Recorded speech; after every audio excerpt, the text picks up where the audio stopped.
नमस्कार, मैं हूं अमित और आप देख रहे हैं आंखें न्यूज 24। राजद के राज्यसभा सांसद मनोज झा ने प्रेस कॉन्फ्रेंस कर तेजस्वी यात्रा उन्होंने कहा कि तेजस्वी यादव की यात्रा के दौरान पता चला बिहार और गरीबी बढ़ी है। तेजस्वी यादव अपनी यात्रा के आखिरी चरण में है। नालंदा, नवादा और पटना में तेजस्वी यादव अपने कार्यक्रम को समाप्त करेंगे। तेजस्वी प्रसाद यादव इस यात्रा में पता चला कि बिहार में गरीबी और बढ़ी है। इसी कारण में बहन योजना के तहत 2500 बिहार के गरीब परिवारों को रुपए देंगे। डोमिसाइल नीति पर उन्होंने एक विशेष व्यवस्था लाने को कहा है। बिहार के लोगों का पहला हक बिहार पर नौकरी हो। तेजस्वी बिहार के विकास में आने वाली चुनौतियों पर काम करने वाले हैं। रोजगार, स्वास्थ्य के मुद्दे सबसे महत्वपूर्ण हैं। केंद्रीय बजट में जो बिहार की योजना को माध्यम से पैसा दिया गया वो पुरानी चीज़ों को नए नाम से दिया गया है। बिहार के लोग कहीं भी हादसे में मरते हैं। पलायन एक बड़ी समस्या है। बिहार को गुजरात के साथ खड़ा करने के लिए बिहार पर विशेष ध्यान देना होगा केंद्र सरकार को। मनोज झा ने बताया कि तेजस्वी के सामने बिहार को आगे बढ़ाने की बड़ी चुनौती है, मगर हम संघर्ष के लिए तैयार हैं। तेजस्वी यादव की योजना बड़ी है और योजना बना रखी है। राजद प्रदेश जगदानंद सिंह के प्रदेश कार्यालय नहीं पहुंचने पर मनोज झा ने कहा कि राजद के प्रदेश अध्यक्ष के नेतृत्व में क्रांतिकारी बदलाव हुआ है पार्टी में। जगदानंद सिंह लालू प्रसाद यादव के एक सच्चे सिपाही हैं। जगदानंद अकेले एकांत में पार्टी के विकास के लिए सोच रहे हैं। जगदानंद सिंह हमारे साथ हैं और आगे भी रहेंगे। कुछ दिन में सामने आएंगे। ब्यूरो रिपोर्ट, आंखें न्यूज 24। कल से बाद मैं आप सब लोगों से यहाँ मुखातिब हूँ। ये शुरुआत है। मेरा मानना है कि आने वाले दिनों में बिहार चुनाव जो नज़दीक आएगा आपकी भी दिलचस्पी बढ़ेगी और हम भी कोशिश करेंगे कि आपसे लगातार संपर्क और संवाद में रहे। जैसा कि आप देख सकते हैं कि हमारे साथ मेरे दाहिनी ओर भूतपूर्व मंत्री, भूतपूर्व सांसद, विधायक आलोक मेहता जी, मेरी बाईं तरफ अजय सिंह जी, MLC बिहार विधान परिषद, उनके बगल में आरजू खान जी हमारे प्रवक्ता, मेरे दाहिनी ओर आलोक जी के बाद अरुण जी। कुछ चीजें मैं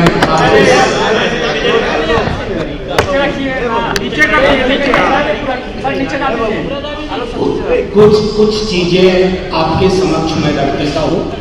उसके बाद मेरी प्रेस कॉन्फ्रेंस की कोशिश थी कि आप जो भी पूछना चाहें, जो भी सवाल आपको उद्वेलित कर रहे हों या राष्ट्रीय जनता दल का पक्ष जानना चाहते हो, उस पर खोल करके बातचीत होगी। आपके समक्ष आने का आज 2-3 मुख्य मकसद था। पहला मकसद ये था कि हमारे नेता प्रतिपक्ष तेजस्वी जी अपनी आखिरी चरण की, इस पूरे दौर के आखिरी चरण की यात्रा पे आज निकल रहे हैं, जिसमें मैं कोशिश करता हूँ। नहीं, इसको बंद करो। मैं अब ये बेहतर है। तो नालंदा, नवादा और फिर पटना, तो इस चरण का समापन होगा जिसमें उन्होंने प्रत्यक्ष तौर पर सारे जिलों के पंचायत स्तर तक के जो हमारे कार्यकर्ता थे उनके साथ सीधे तौर पर संवाद, उनकी बातें सुनी, अपनी बातें उन्होंने बताई। बाकी अलग अलग हिस्सों में दल के लोग अलग अलग परिचर्चा में शामिल हो रहे हैं। एक चीज जो बिहार के सर्वेक्षण के मद्देनजर सबसे खौफनाक नजर आई थी, डरावनी, वो गरीबी का एक्सटेंट और उन परिवारों, तकरीबन करोड़ के आसपास ऐसे परिवार थे जिनको सबलीकरण की आवश्यकता थी, आर्थिक सबलीकरण की।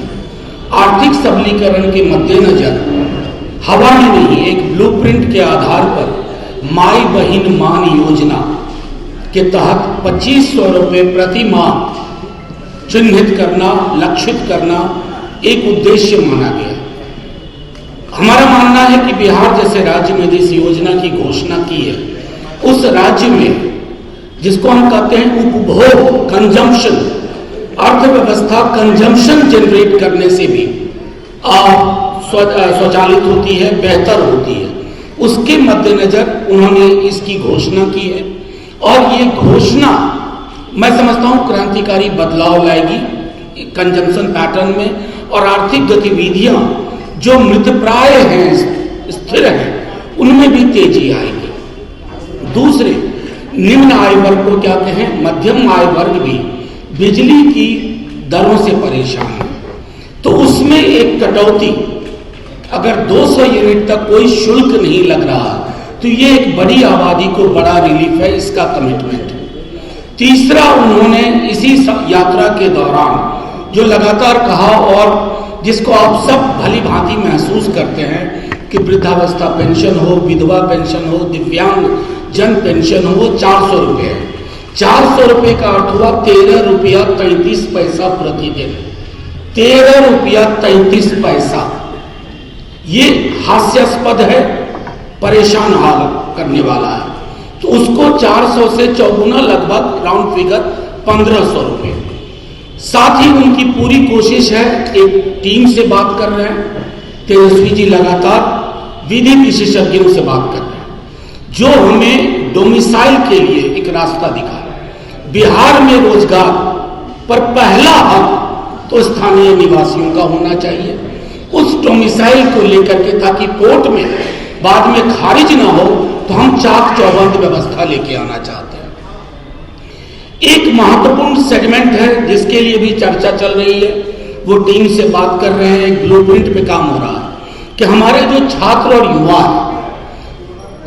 युवा उस आयु वर्ग के जो 3 परीक्षा का फॉर्म भरने के बाद चौथी के लिए कर्ज लेना पड़ता है। अगर कटिहार के बच्चे को चंपारण जाना है तो उधार लेना पड़ता है, उसको कैसे एक मुफ्त चंद क्राइटेरिया के आधार पर रिलीफ दिया जाए ताकि वो परीक्षा के प्रपत्र भर सके, छोटे मोटे ट्रैवल कर सके, और ये 1 टाइम 1 ईयर, अगर इस तरह की कोई व्यवस्था जो विशेषज्ञों से बात चल रही है तो वो आपके समक्ष लेके आएंगे। महत्वपूर्ण ये है कि जैसा तेजस्वी जी ने भी कहा है कई अवसरों पर कि बिहार में हमारा राजनीतिक संघर्ष किसी दल से नहीं है, किसी व्यक्ति से नहीं है, हमारा संघर्ष है बिहार की बेरोजगारी से। 20 का चुनाव अगर आप याद रखें तो कितनों राजनीतिक धार्मिक ध्रुवीकरण की कोशिश हुई, लेकिन बिहार की आवाम ने मुहर लगाई नौकरी पे, स्वास्थ्य व्यवस्था के बेहतरी पे। बिहार की कृषि का संकट देश के बाकी हिस्सों के कृषि और कृषक संकट से अलग है। बिहार में छोटी जोत के किसान हैं, मध्यम जोत के किसान हैं, उनकी आवश्यकताओं के अनुरूप एक ब्लूप्रिंट तैयार हो जिसको लेके जाए। तो तेजस्वी जी का जो कहना है कि हमारे समक्ष बिहार की चुनौतियां ही से ही मेरा संघर्ष, उन चुनौतियों को कैसे रिजॉल्व किया जाए, कैसे एक बेहतर बिहार की संकल्पना को सामने रखा जाए, कैसे ब्यूरोक्रेसी के चंगुल से बिहार को मुक्त किया जाए, क्योंकि जनप्रतिनिधि पंचायत स्तर से लेकर के राज्य के स्तर तक उनके अधिकारों की कटौती लगातार हो रही है। उसको कैसे बहाल किया जाए ताकि रिटायर्ड और सेवानिवृत्त अधिकारी पूरे बिहार को अपने चंगुल में न रखें। ये सारी चीजें पूरी यात्रा में लोगों के माध्यम से भी संदेश मिला, दाखिल खारिज को लेके मिला, पूरे रेवेन्यू डिपार्टमेंट में, जिसकी वजह से हाहाकार मचा हुआ है आम आवाम में। वो सारे मुद्दे हैं। मुद्दा ये नहीं है कि पार्टी ए किस तरह की अशोभनीय टिप्पणी कर रही है, पार्टी बी क्या कह रही है। महत्वपूर्ण ये है राष्ट्रीय जनता दल के लिए, हमारे नेतृत्व के लिए, कि हम जो विकल्प लेके आना चाहते हैं वो आर्थिक समावेश का है, सामाजिक न्याय का है, आर्थिक सबलीकरण का है, सामाजिक सौहार्द का है। इसी के मद्देनजर सारी बात होती है। बजट पर एक लाइन बोलूंगा, फिर आपसे सवाल लूंगा। बिहार का बजट आप सब प्रबुद्ध लोग हैं, आप फॉलो करते हैं। अभी 24 में चुनाव के बाद एक बजट आया और उसमें कुछ आवंटन हुए, और अभी 25 में एक बजट आया है, उसमें कुछ आवंटन हुए हैं। आप क्रमवार उन आवंटन को देख लीजिए, क्रमवार। या तो नए आवरण में रख दिया गया है या पुराने नाम को नया नाम कर दिया गया है। बिहार को आज की डेट में अगर क्या वजह है कि कुंभ के हादसे में मरे तो सबसे ज्यादा Bihari. New Delhi railway junction पे मरे तो कौन? बिहारी। तिरुपुर तमिलनाडु मौत हो, कौन? बिहारी। तो ये जो पलायन, गरीबी का मिला जुला दंश है, इससे कैसे मुक्त किया जाए, इसके लिए भी बजट में कोई ब्लूप्रिंट नहीं है। बिहार को आज विशेष राज्य के दर्जे की जरूरत है। शायद जितनी जरूरत बंटवारे के वक्त में थी, जब झारखंड अलग हुआ, उससे रत्ती भर कम नहीं। जब तक वो व्यवस्था बहाल नहीं होगी, तब तक बिहार गुजरात की श्रेणी में कैसे खड़ा होगा? हम तो गुजरात के साथ खड़ा होना चाहते हैं। हम जानते हैं गुजरात पे नजरें इनायत रहती हैं। गुजरात के महत्वपूर्ण लोग हर चीज गुजरात भेजते हैं। हम चाहते हैं कि बिहार पे वो नजर हो, और वो नजर अगर अभी नहीं तो कभी नहीं। वो पैदा करना होगा। उसके लिए जहां तक होगा हम संघर्ष करेंगे। ये तेजस्वी जी ने कहा है, हमारे संसाधन के आधार पर, हमारी ताकत के आधार पर, लेकिन बिहार को इन चुनौतियों और इस संकट से हम बाहर निकालेंगे। इतना मैं कहकर के आरंभिक टिप्पणी सवाल आंखें जो आपका चैनल है उसके लिए और उसके दर्शकों के लिए 2 लाइन की हम शुभकामनाएं अपने ढंग से देते हैं। आप सब में मिठास घुल जाए बांसुरियों बीन की तरह, और लोग आपको भी प्यार करने लगे वैक्सीन की तरह। हंसते रहें, मुस्कुराते रहें और देखते रहें आंखें न्यूज 24। अगर आपने अभी तक हमारे चैनल को सब्सक्राइब नहीं किया है तो हमारे चैनल को जल्द से जल्द सब्सक्राइब करें, लाइक करें, शेयर करें।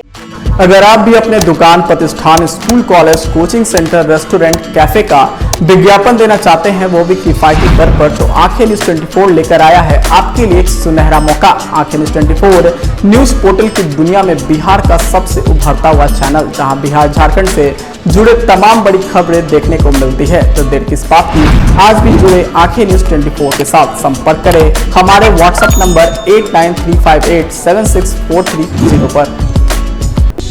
क्या आप पत्रकारिता के क्षेत्र में अपना कैरियर बनाना चाहते हैं? तो आज ही royal Ashoka institute of mass communication and journalism में अपनी जगह सुनिश्चित करें। आर्यभट्ट ज्ञान विश्वविद्यालय पटना से मान्यता प्राप्त 100% प्लेसमेंट के साथ royal Ashoka institute of mass communication and journalism नामांकन जारी है। हमारा पता है DS/16 गायत्री मंदिर के समीप, कंकड़ बाग, पटना 8,20,000। आप हमें संपर्क भी कर सकते हैं। हमारा मोबाइल नंबर है 9955456126।